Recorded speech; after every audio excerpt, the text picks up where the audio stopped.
ආයිබෝවන් ඉතින් අද කතා කරන්න හිතුණා මේ කාලීන මාතෘකාව හුන්ඩුවත් සමග. ඇත්තටම කියනවා නම් අපේ රට පුංචි නිසා ඒ මිම්මෙන් බලනකොට එහෙම කිව්වට ප්‍රශ්නයක් නැහැ. ඉන්දියාව සේරුවක් වගේ නේද? ඊට පස්සේ චීනය වගේ රටවල්, රුසියා වගේ රටවල්, බුසල් වගේ. හරි. එහෙම තමයි. ඒත් එක්කම තව දෙයක් කියන්න ඕනේ. දැන් මේ අපේ පුංචි රටේ ඉන්නවා මහා වටින මිනිස්සු. දේශපාලඥ නෙමෙයි අනිත් අය. හරි. සත්තු ගැන කතා කරන අය. හරි. රුචිරලා වගේ අය. හැමදාම ඉතින් ආදරෙන් මතක් කරන්න ඕනේ චරිත. හරි. තාම මේ ගස් ගල් ගැන කතා කරන අය, ශාක ගැන කතා කරන අය, සත්තු ගැන කතා කරන අය. එතකොට කෑම හදන වයිල් කුක්බුක් වගේ අය. හරි. ඉතින් ඒ වගේ මහා වැඩ්ඩෝ ඉන්න චූටි රටක්. හැබැයි මේ රටේ අපි දකින දෙයක් තමයි පොඩි වුණාට කමක් නැහැ.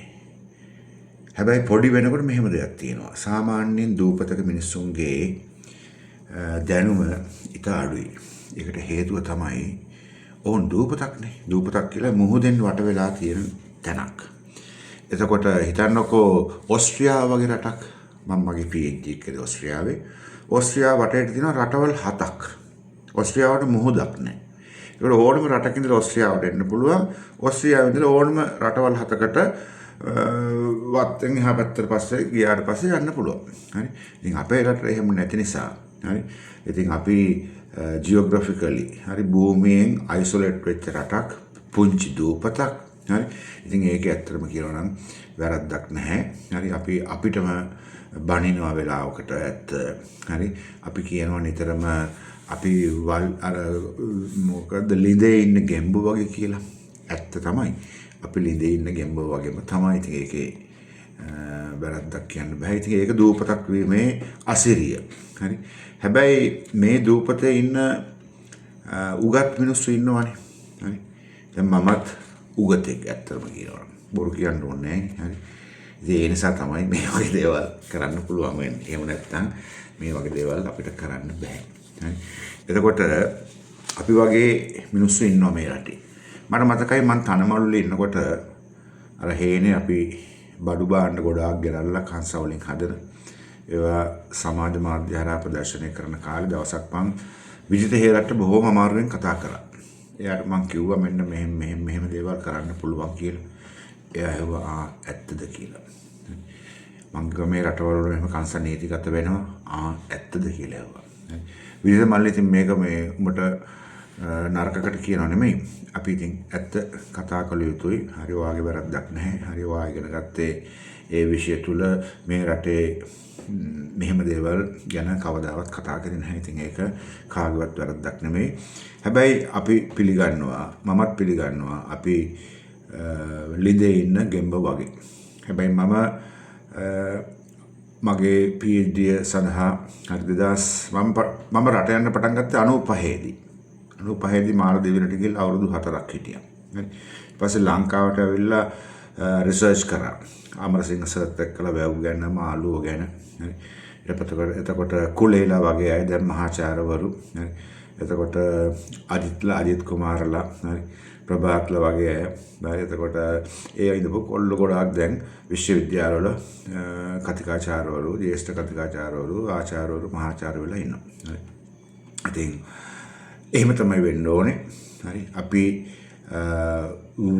අර ලිඳෙන් එළියට පැන්න පිරිසක්. හරි. ඉස්සරලා පැන්නේ මාලදිවයිනට. ඊට පස්සේ පරීක්ෂා සඳහා ප්‍රංශයට යන්න පුළුවන් වුණා. ඊට පස්සේ ප්‍රංශයට ගිහිලා ලංකාවට ඇවිල්ලා ආය ඕස්ට්‍රියාවට යන්න පුළුවන් වුණා. හරි. ඊට පස්සේ දිගටම ඕස්ට්‍රියාවත් එක්ක යුරෝපෙත් එක්ක සම්බන්ධකම් තිබ්බා. හරි.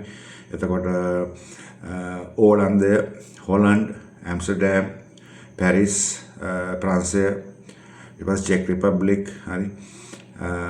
සිසිලිය අර මාෆියා ඉන්න රට. හරි. ඊට පස්සේ වෙනීසිය වෙලෙන්ද, ජර්මනිය. ඊට පස්සේ යවට ඔහම රටවල් කීපයකට යන්න පුළුවන් වුණා. ඉතින් අපි ඇත්තටම අර චූටි දූපතෙන් තිබ්බ ලිඳෙන් එළියට පැන්න ගෙම්බෝ. හරි. ඊට පස්සේ ආය ලංකාවට ඇවිල්ලා ආය ඔස්ට්‍රේලියාවට ගියා. ඊට පස්සේ කැනඩාවට ගියා. ඊට පස්සේ තායිලන්තෙ ගියා, මැලේසියා ගියා, පිලිපීන් ගියා. ඔය වගේ ඉතින් එහෙම අපි ගියා. හරි. ඉතින් අපි මේ චූටි රටේ හිටියට අපි චූටි රටෙන් එළියට පැනලා ආය ආපු අය. ඇවිල්ලා අපි දැකපු දේවල් මේ වලේ ඉන්න ගෙම්බන්ට කියලා දෙන මිනිස්සු අපි. එතකොට ඉතින් එහෙම කරන්න ඕනේ. ඒ තමයි ශාස්ත්‍රීය කටයුතු කරන්නන්ගේ වගකීම. ඔවුන් පිටරට ආයුතුයි. පිටරට ගිහිල්ලා ඇවිල්ලා අර ලංකාවේ හිටියා වගේම ඉන්නේ නැතුව. හරි. අපි නම් බොහෝ විට දැකලා තියෙන්නේ පිටරට ගිහිල්ලා එන ශාස්ත්‍රීය කටයුතු කරන අය ලංකාවට ඇවිල්ලා ආයෙත් ඒ විදිහටම ඉන්නවා. කිසිම ආකල්පමය වෙනසක්වත් ළමයින්ට දෙන්නේ නැතුව සහ ඕන්වත් ගන්න නැතුව. හරි. ඉතින් අපි එහෙම කරන්නේ අපි නිතරම අපි පිටරට ගිහිල්ලා වලෙන් එළියට ගිහිල්ලා දැකපු දේවල් මේ වල ඇතුලේ උන්ට කියලා. හරි. උන්ට මොලේ පාදන්න අපි වැඩ කටයුතු කරා. මේ පොතත් ඒ වගේ දෙයක්. හරි. කාංශ සංවර්ධන මණ්ඩලය කියන්නේ මේ වගේ දෙයක්. ලංකාවේ මේ චූටි දූපතේ ඉන්න මිනිස්සුන්ගේ දැනුම හුණ්ඩුවකට සමාන කරන්න පුළුවන්. හරි. එතකොට මට හිතෙන්නේ ඉන්දියාවේ මිනිස්සුන්ගේ දැනුම හරි සේරුවකට නෙමෙයි බුසලකට නෙමෙයි අක්කරයකට විතර සමාන කරන්න පුළුවන් වෙයි. හරි. මොකද ඊට පස්සේ චීනට යනකොට, රුසියාවට යනකොට, ඇෆ්ගනිස්තානේ පැත්තට යනකොට ඒ රටවලුත් එහෙම තමයි. ඒවා දැවැන්ත රටවල් වෙනත් රටවලින් වට වෙලා තියෙන්නේ. ඔවුන්ට අපිට වගේම දීර්ඝ ඉතිහාසයක් තිබ්බ. හැබැයි අපි හැමදාම දූපතක් මැද ඉඳපු ජාතියක්. හරි. ඒකේ වැරද්දක් නැහැ. අපිට හම්බෙලා තියෙන එතන තමයි අපේ මුතු ඇටය. හරි. ඉතින් මුතු ඇටය වැරද්දක් නැහැ. ඉන්දියන් සාගරේ වැරද්දකුත් නැහැ. මේවා ඔක්කොම හොඳයි. චූටි දූපතක් වුණාට බයෝඩයිවර්සිටි අතින් ඊටාම ඉහළ රටක්. ශාක විවිධත්වය, සත්ව විවිධත්වය, මිනිසුන්ගේ විවිධත්වය, හරි ජියෝග්‍රැෆි, කඳු වැටි මේ ඔක්කොම තියෙන රටක්. පුදුම සුන්දර රටක් පොඩි වුණාට. හරි. එතකොට මේ සුන්දර රටේ තියෙනවා කාංශ ප්‍රභේද 200ක් විතර. තිබිලා තියෙනවා. තාම ඇති. එතකොට ඒකත් අර බයෝඩයිවර්සිටි කියන එකට වැදගත් වෙන දෙයක් තමයි. හරි. එතකොට මේ චූටි දූපතේ බොහෝ වටින දේවල් තියෙනවා. ඒ වටින දේවල් තියෙන බව මේ රට පාලනය කරන දේශප්‍රේමී ජනතාවට, දේශප්‍රේමී මිනිස්සුන්ට, දේශප්‍රේමී නායකයින්ට නොතේරෙන එකත් වැරද්දක්. ඉතින් ඒකට ඕන්ට බැලලා වැඩකුත් නැහැ. මොකද ඕන් අපෙන් උපදෙස් ගන්න නැහැනේ. එයාට උපදේශක මණ්ඩල ඉන්නවා. විවිධ රටවලින් ගෙන ආපු උපදේශක මණ්ඩල ඉන්නවා. ගෝමික ඉන්නවා. හරි.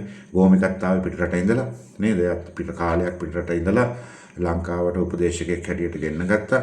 එයාත් හුණ්ඩුවෙන් එළියට ගිහිල්ලා සමහර හුණ්ඩුවකම ඉඳලා ආපු එක්කෙනෙක් වෙන්නත් පුළුවන්. බොහෝ විට ලංකාවෙන් එළියට යන අය පිටරට ගිහිල්ලත් ඒ හුණ්ඩුව ඇතුළෙම ඉඳලා තමයි ආපහු වෙන්නේ. හරි. රස්සාව කරගෙන ඉඳලා ආය ලංකාවට එනවා විශේෂඥයෙක් හැටියට. හරි. උපදේශකයෙක් හැටියට. සමහර විට එහෙම ගෙන්න ගත්තුවා එහෙම අය වෙන්නත් පුළුවන්. හැබැයි ඉතින් එළියට ගිහිල්ලා හුණ්ඩුවෙන් එළියට ගිහිල්ලා සේරුවෙන් එළියට ඇතුළට එන අය, බුසලෙන් ඇතුළට එන අය තමයි වටින්නේ. ඒකන්ද ඒවත් මේ දේශප්‍රේමී නායකයෝ තේරුම් ගන්න ඕනේ. හරි. ඉතින් තේරුම් ගන්නම ඕනේ. ඉතින් නැත්තම් ඒ දේශ නායකත්වයෙන් වැඩක් නැහැ. හරි. නෝකයි හුණ්ඩුවේ කතාව. හරි. හුණ්ඩුවේ කතාව සේරුවෙන් ඉවර කරන්නේ මෙහෙමයි. එහෙම නැත්නම් බුසලෙන් ඉවර කරන්නේ මෙහෙමයි. අක්කරෙන් ඉවර කරන්නේ මෙන්න මෙහෙමයි. දැන් අපිට කාංශ පිළිබඳ දැනුමේ මොනවද තියෙන්නේ? මිනිස්සුන්ගෙන් අහපුවාම කියන ඔව් අපි මස් මාංශ වලට කාංශ දාලා ඉවුවා. අපේ කාරණ කට්ටිය වැව් හැදුවා, දාගබ් හැදුවා. ඔය සන්නල එහෙම කියන්නේ ජොයින් ගහලා තමයි මෙහෙම හැදුවේ කියලා. ඇත්තටම ජොයින් ගහුවේ නැහැ ඒ දවස්වල. ජොයින් තිබ්බේ නැහැ. සන්න එක දන්නේ නැහැ. හරි. සන්නත් හුණ්ඩුවේම ඉන්න එක්කෙනෙක් කියලා තමයි මට හිතෙන වෙලාවකට. හරි. එතකොට අන්න එහෙම දේවල් තියෙනවා. ඉතින් මේවා සන්නටත් යවන්න ඒකේ වැරද්දක් නැහැ. සන්නත් දැනගන්න ඕනේ යා හුණ්ඩුව ඇතුළෙම ඔරුවක් පදිනවා කියලා. හරි. එතකොට අපි මේවා ගැන කතා කරන්න ඕනේ. අපි හුණ්ඩුවෙන් එළියට අපි නම් ගිහිල්ලා තියෙන්නේ මිනිස්සුන්වත් ගන්න ඕනේ. ඒ නිසා තමයි මේ තරම් අක්කරයක දැනුමක් සමග කාංශ සංවර්ධන මණ්ඩලය කියලා පොතක් සමග ඔයාලව හම්බ වෙන්නේ. ඒතර ඔයාලට මේ පොත කියවනම් ඔයාලට තේරෙයි ඔයාලගේ දැනුම කොච්චරක්ද, හුණ්ඩුවක්ද, මේ පොතේ තියෙන දැනුම මොන වගේද කියලා. අන්න ඒකට තමයි ඔය උදාහරණයක් හැටියට ඔය කියපු එක්කෙනා ඔය කියන්නේ නැත්තේ. ඌගේ මොකා කිව්වත් ඌගේ කටේ අඩු ගානේ ගුලියක්වත් දාන්න ඕනේ. සංජීවනී වගේ ගුලියක් දාන්න ඕනේ. රත්තරන් වැඩක් නැහැ මේ කට්ටියට. හොඳ කියමන් කියන අයට කටට ගුලියක් තමයි කන්න දෙන්න ඕනේ. එහෙනම් හම්බ වෙමු කාංශ සංවර්ධන මණ්ඩලයේ 70ක් වෙන දවසට.